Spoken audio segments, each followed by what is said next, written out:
Are you intrigued to uncover the mystery behind Chile's desert giant? Nestled in the Atacama Desert, the driest desert in the world, stands an eerie and towering sculpture known simply as Mano del Desierto, or Hand of the Desert. This 36-foot-tall hand reaches for the sky, emerging from the golden sands as if grasping for the stars.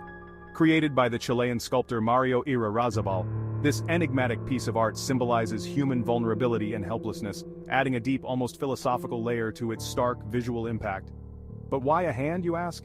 It's all about human presence in nature, reminding us that while we may feel small or overwhelmed, we still have the power to emerge and stand tall. So if you're trekking through the Atacama, don't miss this unforgettable sight.